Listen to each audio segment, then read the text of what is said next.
और आप सभी सादर आमंत्रित हैं।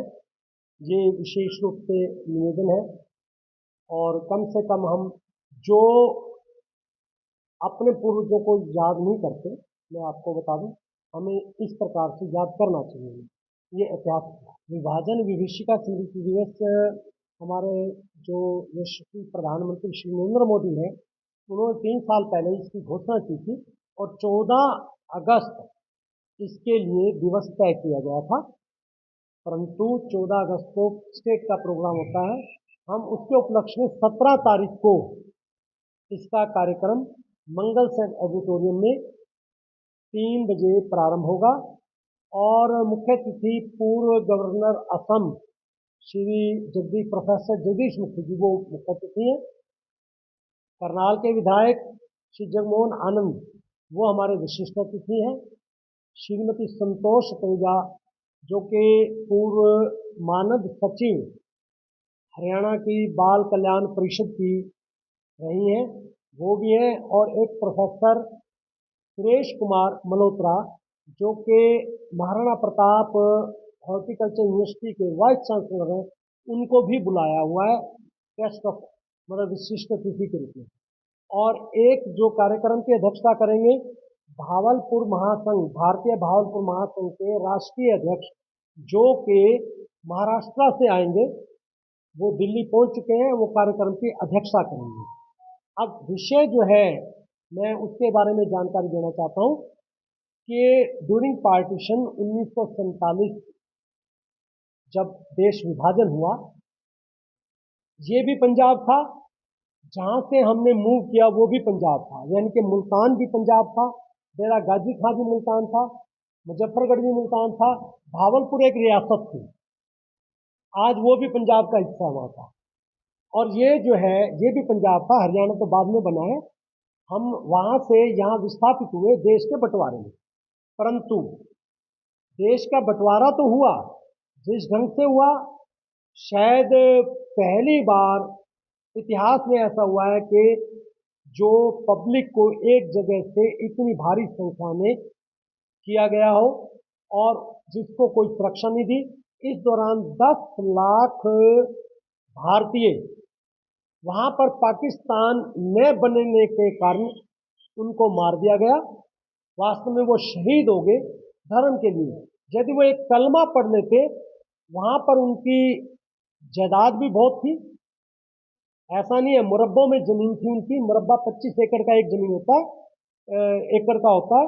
और वहां पर सब कुछ उन्होंने अपना वो भी छोड़ा। और इतना ही नहीं, हम प्रदर्शनी लगा रहे हैं, उस प्रदर्शनी के अंदर 14 ऐसी वास्तविक करनाल के घटनाएं होंगी जिसके अंदर एक हवेली के अंदर 100 महिलाओं ने आत्मदाह किया।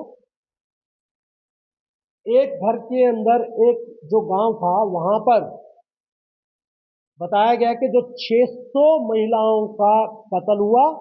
और इतना ही नहीं, उन्हें घसीटा गया। मैं उन शब्दों का यहां यूज नहीं करना चाहता जो उनके साथ बर्बरता की गई। भगवान दास गखड़ जो जिस टाइम लिखा मैंने वो जीवित थे, उनके पिता ने अपने घर की 17 महिलाओं का सिर्फ कत्ल कर दिया, सिर्फ इसलिए कि ये जो है पाकिस्तानियों के हाथ ना लगे। ऐसा ही नहीं, सुजाता अरोड़ा हैं, उनके जो पतिदेव हैं सोसर जी, हंसराज अरोड़ा जी, उनकी माता, उनकी बहन, उनका भी ऐसे ही अपना बलिदान दिया। यही नहीं, जो कल्पना चावला जिसका नाम है, उनके परिवार से भी बनारसी दास गुप्ता, जो बनारसी दास जी चावला जो कि एक चढ़ के आए थे अपना, और उसके अंदर भी उनके परिवार की शहादत हुई। एक 10 दिन की बच्ची दम घुटने के कारण उसकी शहादत हुई और रावी नदी में उसे प्रवाहित करना पड़ा। ऐसी ऐसी विभिन्न घटनाएं हैं जिनके बारे में लेखन किया गया और वो प्रदर्शनी भी लगाई जाएगी। इसके अतिरिक्त भारतीय मुल्तानी परिमंडल महासभा ने ये हमारी चौथी बार हम विभाजन विभीषिका स्मृति दिवस मनाएंगे, परंतु इससे पहले 2008 में हम 250 बुजुर्गों को सम्मानित कर चुके हैं। 2007 में हम जितनी भी ड्यूरिंग पार्टीशन ऐसी मौत हुई थी उनका पेवा के अंदर तर्पण कर चुके हैं। वो भी आपको चित्रकल दिखाई देगा कि भी तर्पण किया हुआ। और यही नहीं, ये तो हम ठीक है, हम बहुत टाइम से इस कार्य में लगे हुए थे।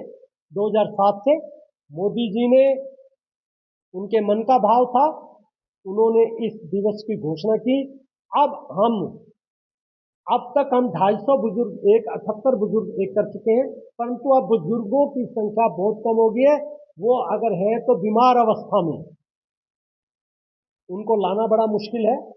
परंतु एक बात मैं बताना चाहता हूं, ये जो विभाजन की त्रासदी है, त्रासदी सिर्फ बुजुर्गों ने नहीं, उसका प्रभाव आज हमारे समाज पर आज भी है और अगले 50 साल भी रहेगा, ये निश्चित रूप से।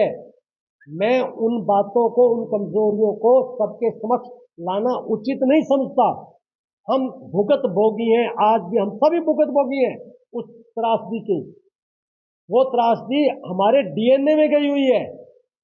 हमें पता है कि उस त्रासदी का किस प्रकार से मतलब है ना, हमने भारत की आजादी के लिए मूल्य चुकाया है, अपना सब कुछ छोड़ा, करोड़ों की संख्या में वहां से यहां आगे सिर्फ देश और धर्म के लिए।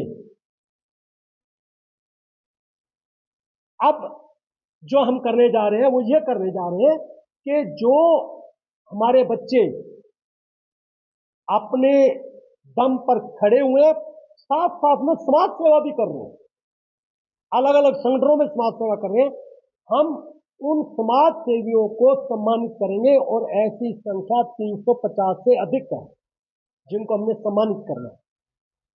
यानी जिनके पूर्वजों ने विभाजन की त्रासदी को सहा, परंतु आज भी वो लोग अपनी ईमानदारी पुरुषार्थ के बल पे कार्य करते हुए समाज को भी समर्पित हैं।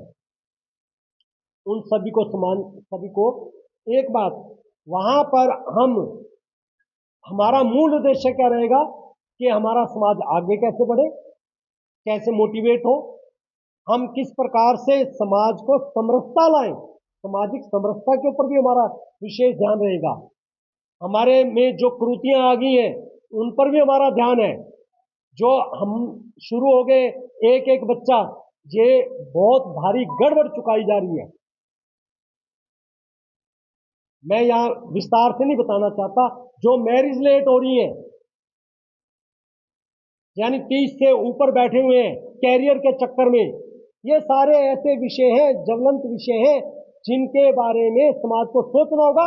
समाज पिछड़ रहा है। हाँ दो बातें हाँ जी, आपने बोला एक बात बताना चाहता हूँ, दूसरी बात बताना चाहता हूँ।